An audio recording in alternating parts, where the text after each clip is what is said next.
think Van Dijk, where his issue was when I said he got his new contract, and he looked like he's down to it a little bit. So maybe I was a little bit unfair on that comment. My favourite thing of that is all your hand movements. I'm an emotional person, and yeah, sometimes the emotion takes over. And he had a pop at my mum and dad, and that's one which I'll never let go. Judge me, but not my parents. I've achieved one of my lifetime goals. I went to Anfield, and I had Robbie Fowler holding a brolly for me. Well, Wayne, we asked you how your crazy week was going to be. We're midway through the crazy week. You've been to Anfield, but most excitingly, from my point of view, you went and saw Busted McFly. How was it? Good game Tuesday night. Really enjoyed it. Liverpool were good. Madrid weren't so good. And then Busted McFly last night. Went to watch them first, I think when I was 16 maybe. Went to watch Busted, and I actually sat with McFly watching Busted. McFly open for them. And then the concert last night was amazing. Really good. It's great to see how they've both come on over the years. So yeah, really enjoyed it. Okay, we woke up this morning, didn't we, to a message from Wayne and a video from Wayne about his night. Do you want to tee this up? It was 1:30 in the morning. We get a message. He's like, I've just done a duo with the lads. I've got a video of it. We'll send it on. In comes the video, and it's a brilliant. Listen. Some will call it a masterpiece in musical ability, right? Yeah, let's just play it. Let's cut to the chase. This is a snippet of this absolute gold. It's all about you. It's all about you. Look at Danny laughing. Every night I'm laughing, watching the things you do. Woo! Amazing, but I miss kissing you. Woo! You wanted to go and try doing something new. Though I can't be by your side. Do you know the funniest thing about this for me is how serious your face looks when you're delivering it. You look nervous, Wayne. Well, I've got Danny Jones and Tom Fletcher sat next to me, and Rick Astley was stood there literally 10 yards away from me watching.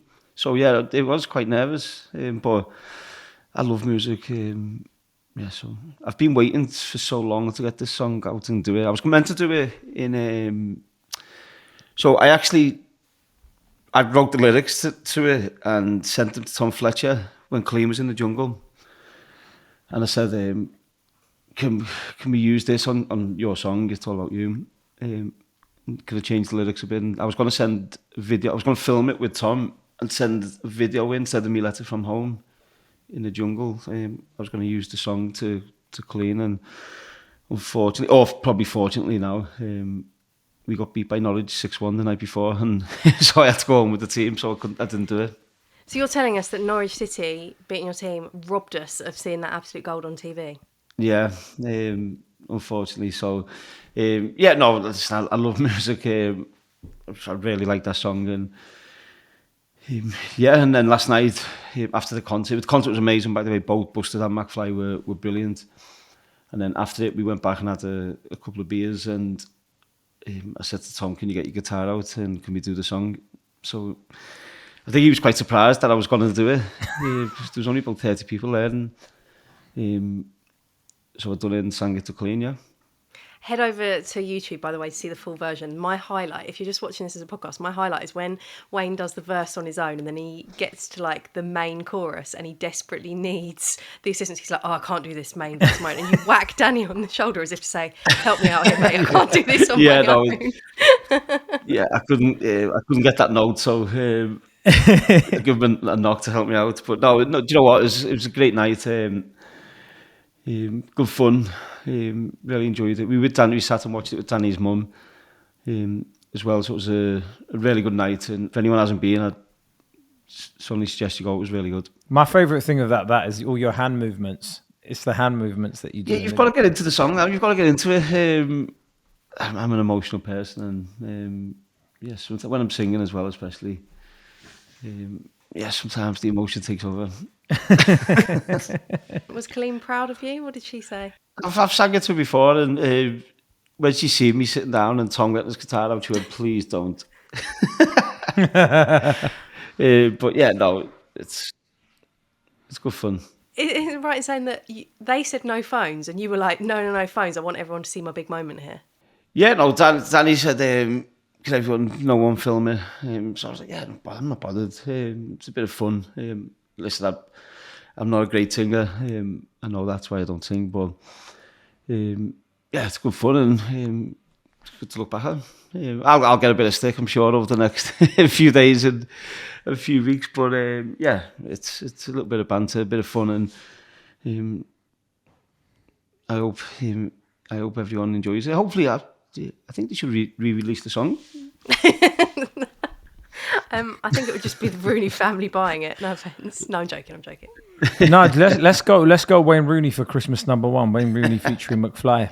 I reckon if we start now, we've got a good run at a Christmas #1. Do you know what? If they would have said to me last night, Tom said to me after, if I would have knew, I would have got you on stage and done it on stage. I would have got up as well. Would you? I know you would have. G-Unit all over again. Yeah. No, I would have got up, yeah, of course. I don't take myself too serious to be worried about what people think about it. So, and then it would have been a great moment, yeah. It would have, wouldn't it? But at least we got the video. Okay, well, we've had a brief interlude. I have moved, if you're watching on YouTube. It does look, as Kay just said, like I'm Harry Potter in the cupboard under the stairs, but this is the only place in the whole house. My internet is apparently good enough, so needs must. I'm in the corner of my lounge that needs to be decorated. Wayne, let's carry on with your interesting week. How was it at Anfield on Tuesday? Because you've told us so many times on this show that you didn't like going there as a player. Do you like going there as a pundit? Well, I like going there last year when PSG beat them on penalties. But no, listen, the staff there are always really welcoming. And I actually didn't get as much stick this year as I did last season. So, but no, it was a good game. I thought Liverpool were really good.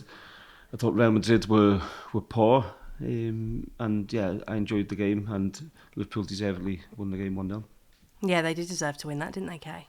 Yeah, I felt like they played really, really well. And I got a message in my one of my other group chats, and people were like, "Lads, I think Liverpool are back," and it was really a dominating performance. I was a bit disappointed with Real Madrid at times as well.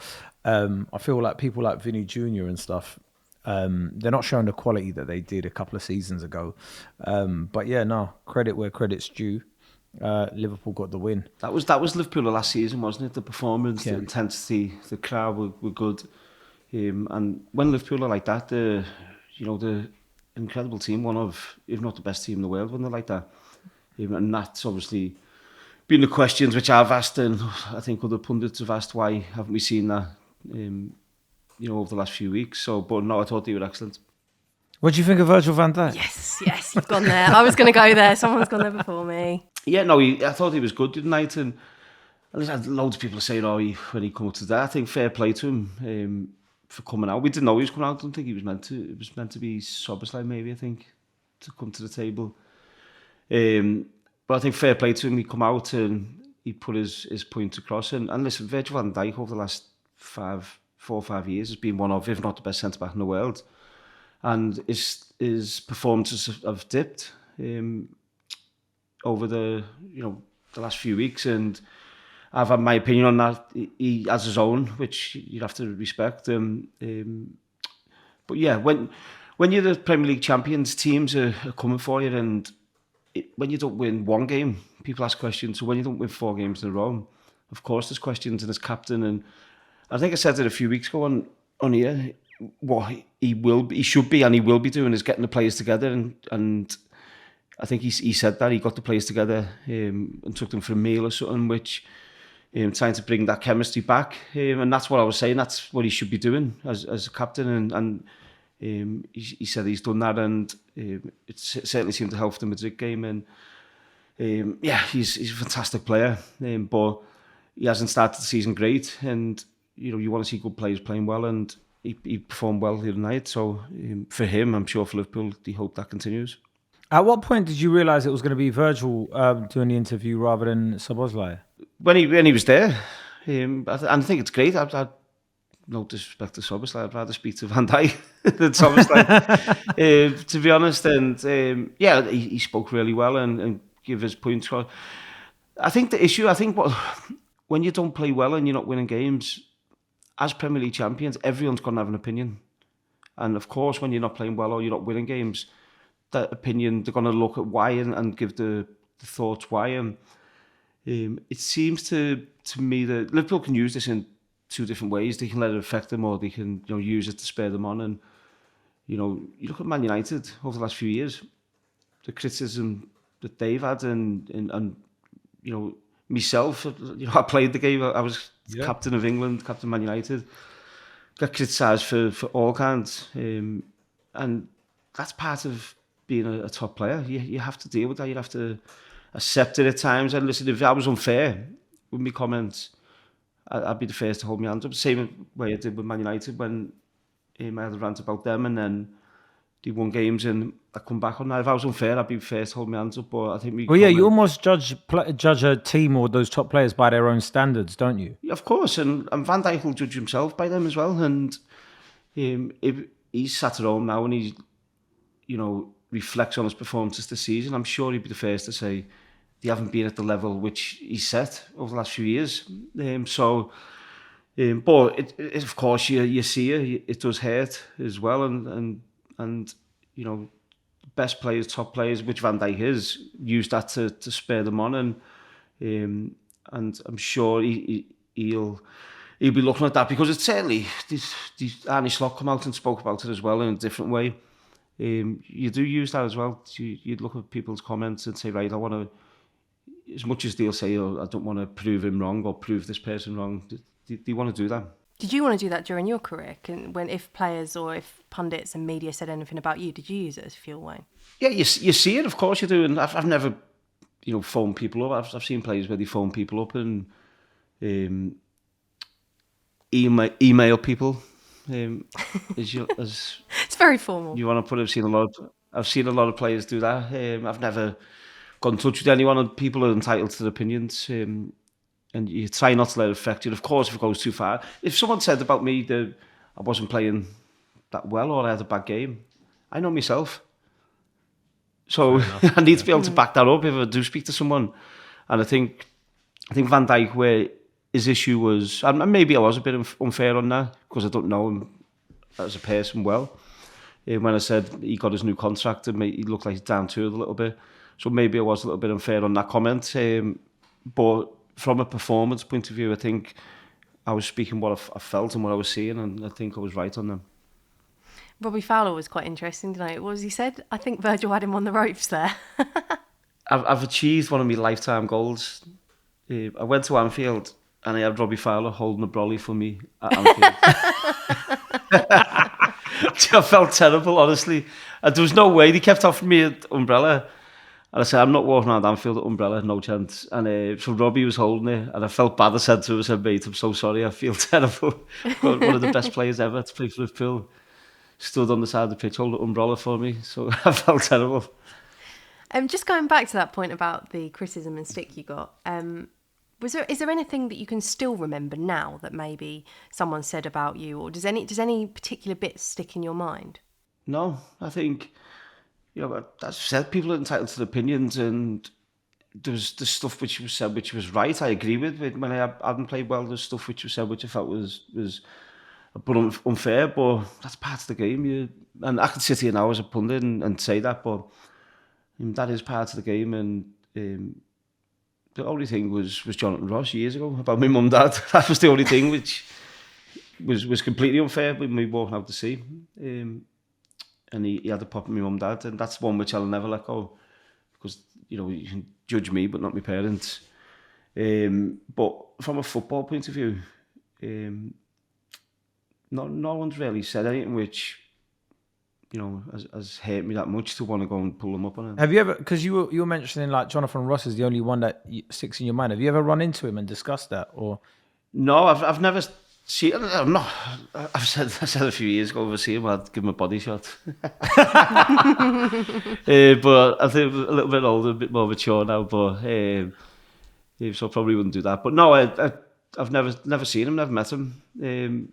He's seen Colleen at the NTA Awards, and he brought her up to Colleen actually and apologised, which is fair enough. And I'm sure if he sees me, I'm sure he'd do the same. But yeah, I think it was just a bit unfair. Me, my mum and dad walking out the sea, and he had to go how my parents looked, basically, which, you know, it's not nice for.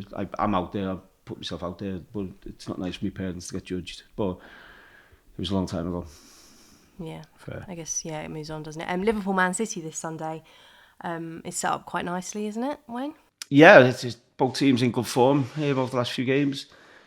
Haaland, Van Dijk, you know, Salah coming back into form. Thought Salah was good again the other night. So I think it's a big game for both clubs. If Liverpool win, you know, it puts them in a really good position going into the international break. If City win, it keeps their momentum going. So I think it's an important game for both clubs, really. And I think City might just edge it. They had a great performance last night against Dortmund, so it'll be interesting if they can replicate that against Liverpool, which is going to be hard. But people like Haaland and Foden are firing. He's ridiculous, Haaland. He's incredible. His goals, I think his overall game's got better as well this season. I think his hold-up play, his link-up play has been better this season. But his goals, and you know, he's unstoppable. You know, Harry Kane's obviously doing really well by Munich. But I think he's out there as the number one at the minute. I don't know if you noticed this, but I feel like with Haaland, he looks like he's enjoying himself a lot more on the pitch. He looks happy, and even, you know, the video of him dressed up as the Joker, and like, he just looks in a really good place. And when you're in that place, you're confident, momentum, scoring goals, getting chances.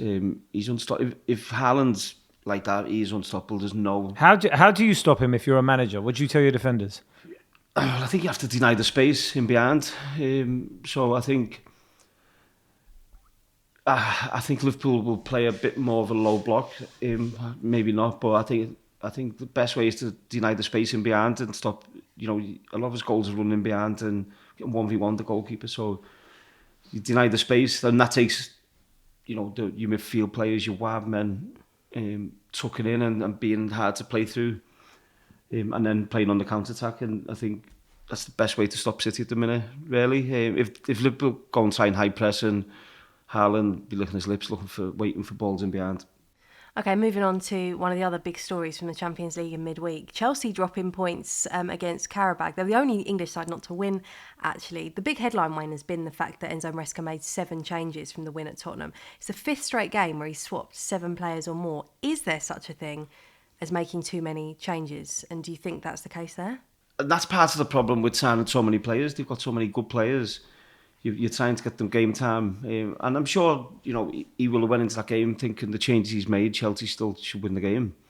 But when I spoke about City having momentum, you can't get momentum with that like that. And your players, you want to play games, and you want to build relationships. And as a centre back pair, and as forwards, as midfielders, you build that relationships. And when you keep chopping and changing, the players won't be happy, 100%. The players who were getting bits of game time, maybe mightn't expect it, will be happy, but you want to play, you want to, you know, get on a run of winning games and playing consistently, and that I think that will come back and bite him. Yeah, so it must just be confusing. It's confusing as a fan when you look at the. I mean, I'm not a Chelsea fan, but okay, you look at the team and you're like, wow, it takes you a while to like work out the formation, but I understand. There's been a lot said, hasn't there, about him having such a big squad. Yeah, but do you know the leaders in that team, and I'm sure most clubs have in our leadership group. I think that's one where, as a group, you have to go and question the manager. And I know, you know, people talking about player power, but I don't think this is player power. I think this is. I'd be concerned if the team kept changing. You can change 1 or 2 players. Normally, the players who change are your wide players or a forward. Your back 4 and midfield 2 and goalkeeper should never change. If fit and playing well, so. But it is quite a young squad. Who are the leaders in that squad to be out and to be able to go out and say that sort of stuff? Who's been there long enough? Well, Reece James is captain, and Enzo Fernandez, Caicedo is probably the most important player. But whoever that is, you're in a leadership group for a reason, regardless of your age, and you need. If I was in that group, I'd be speaking to my teammates saying, "Listen, we're not happy with this. We need to play consistently." And maybe some of them players who are in that group aren't playing. and they're happy to get game time. So it's a tough one, but as a Chelsea fan, I would be happy if the team keeps changing the way it is. If they get results and win games all the time, then you can't question it. But if they're not, then there has to be questions asked. Would you be knocking on Maresca's door if you were a player there right now, Wayne? 100%. And even if I was playing every game, if I was the one who was playing every game and the team kept changing around me, I wouldn't be happy because, as I said before, about building, momentum, building relationships on the pitch, and he's not giving them opportunity to do that. And then when the going does get tough, some players can sit out and say, "Oh, it's not my fault," because he's left them out and hide behind that. And you need players to. You want players on the bench ready and waiting for the opportunity to come in and take the opportunity, not coming in because he wants to rotate and keep players fresh for the next game, which there's no guarantee of winning. Sir Alex used to rotate the squad to keep them fresh as well, Wayne. How did he tell you that if you or your teammates weren't playing? Because I guess it can also soften the blow if you're told in the right way. Yeah, he never named the team, the manager, till an hour and a half before kick-off. So if we played away from home, he'd name in the hotel before we leave to go to the stadium. And if we played at home, you go into the stadium and Mick Phelan would come in into the dressing room and say, "The manager wanted to speak to him." And you're walking down a corridor into his office. And I remember I used to be thinking, he better not be leaving me out here. And then he would. But that's where he was a genius. The manager, like for an example with Chicharito, he wouldn't play all the games, but then I always remember he told him 4 games in advance that he was going to play against West Ham at home, I think it was. He was going to start that game, and that game, how important that game was, and the 3 points, vital in his win the Premier League. And Chicharito would be ready to come on in games, but knowing that he'd start in that game, and that's how he kept all the players happy. He'd give them something to look forward to, rather than just always waiting, when I'm going to play. And that's how he kept the whole squad happy. But if you look, if players were fit, he very rarely changed his goalkeeper, his back 4, his midfield 2. So like some Nani and Antonio Valencia, for instance, would rotate, and Ji-sung Park and Giggsy at times when he was a bit older. Then players would be the ones who rotated. So he had the spine of his team, if fit, would play all the time. Do you think it helps when it's a manager that's been that successful? You sort of trust their vision, and you go, all right, fair enough. Well, I've got to play. I'm going to be playing at West Ham in 4 games' time. Whereas when it's somebody like a Maresca, I guess he doesn't have the trophy cabinet that Sir Alex did. So it's harder to have those conversations, isn't it? Yeah, but I think if you look at successful teams, so if you look at, in my opinion, the best team ever, the Barcelona team who beat us in the Champions League final twice, you could probably name the 11 now. Sure. Yeah, no, absolutely. Do you know what I mean? And if players are fit, you can name the 11. You look at Messi never misses a game, Ronaldo never misses a game. The best teams, you look at Mourinho's Chelsea team, it was Joe Cole and Damien Duff and Arjen Robben who would rotate at times. Everything else, you knew what the team was. Yeah. So the best teams, the most successful teams, the invincible team at Arsenal, the most successful teams don't change players. They might change 1 or 2 of the flair players and the wild players, but they very rarely change that spine of the team. And if you're doing that, it's very difficult to win trophies. Just before we go, another Manchester United related bit of news. I'm sure both of you are pretty happy to see Gary Neville join the Premier League Hall of Fame. Wayne, you know him very well. Firstly, what is he like? Yeah, I voted for Gaz. When you're, I'm not. When you're in the Hall of Fame, you can vote. Oh, okay. Get you. So I voted for Gaz to go in. I think he's very, very underrated. Gary as a player, he's annoying at times, Gaz, but as a player, he's really underrated. His ability, his delivery of the ball, his work rate, his understanding of his position. If you ask any centre back, he's brilliant to play because they knew he was there. Alongside them, and he didn't overcomplicate things. I think that's a big strength to have as well. And so I voted for him. I think he deserves to go in. There's top players still yet to go in. Ryan Giggs won 13 Premier League titles. And if we're talking football, he has to be in. It's mind-boggling, isn't it? Yeah, there's certain players. Yeah, Roy Keane, I don't think he's in it. is crazy. Just on Gary though, quickly, do you think part of the problem is he downplays his own career so much and he lets people have a pop at him as a joke about how bad he was, that people nowadays have some idea in their heads that Gary Neville wasn't all that? Whereas, I mean, you don't stay in a side like Man United for that many years. Listen, I joke with Gaz all the time, and I've just said there he's annoying at times, which he is. I'm sure I have as well. Why is he annoying? Why? Oh, because he's just non-stop. He doesn't sit still. I'm very similar in that aspect, but and he's funny. He's hilarious. Guy's hilarious, and but if we talk about fullbacks, without question, he's the best right back to ever play in the Premier League. Without question, there's no one close to him, in my opinion. And because people don't see a lot of the way he does, it's a bit like Jason Park. People don't see a lot of the way he does, and Gary as a leader as well. People don't see how good he was as a leader, as a teammate. He was brilliant. So he definitely deserves to be in there, 100%. And a bit like Dennis Irwin, if you go back with players who played with Dennis Irwin, you'd ask them who's the best left back you've ever played with. He always gets in there because consistently, putting good games, 7 out of 10 every week, and that's what Gary done. I imagine you agree, Kay, as a United fan. Oh yeah, 100%. Like I said, you don't stay in a side that was winning that many trophies by being all right. You have to be a great player to stay in that side. And also, he was first choice for England for so many years. You can't be terrible to be playing at international level for all those years. So, I completely agree with Wayne. I just want to know if he's intentionally hilarious or unintentionally hilarious when he was saying Gary Neville's funny. Yeah, he's not a comedian, but he's so funny. Like he doesn't know it as well. Just some of his actions and some of the things he says. He's a funny guy, guys. When people get, but same with Michael Owen. Michael Owen's very similar. People don't really get to see that side of them, but them two probably two players who you probably mightn't expect to be funny, but they actually are.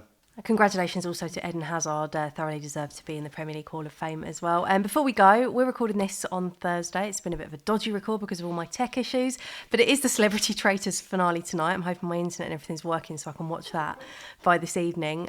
Wayne, have you been watching it in the Rooney household? No, I went away, didn't I? So I only watched the first few episodes. I love the Traitors. I think it's a great show. And then I only watched the first couple of episodes, and then Kay's just...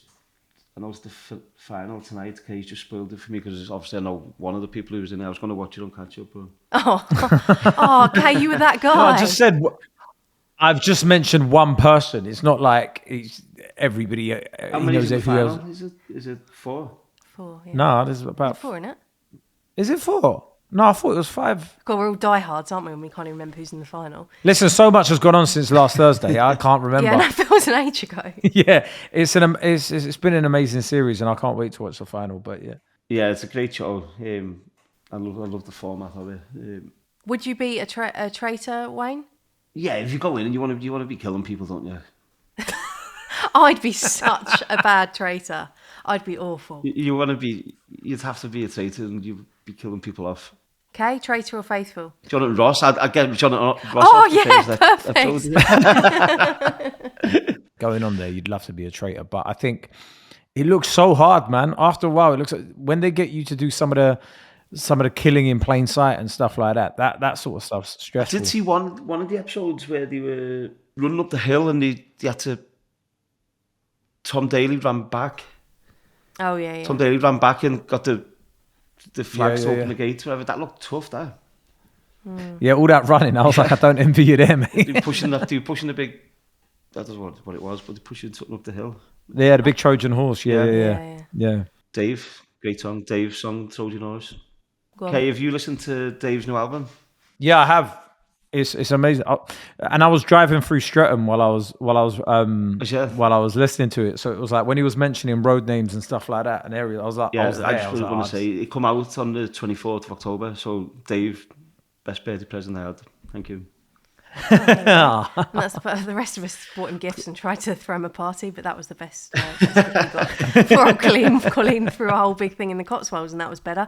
Anyway, that's where we're going to wrap it. I'm going to say thanks to Wayne K and all of the tech team for bearing with me, because my internet has been a disaster today, but we've managed to get to the end of this episode eventually. I'm going to come out of my cupboard. We'll be back again next week. What day will we be back on next week? It'll be next Monday, won't it? Are we back on next Monday? Yeah, I can't even remember. Hopefully. Yeah, but next Monday, watch the Wayne Rooney Show on BBC Sport YouTube and iPlayer, where you can listen on BBC Sounds. And don't forget to go and look at the video of Wayne with McFly, because it's well worth it.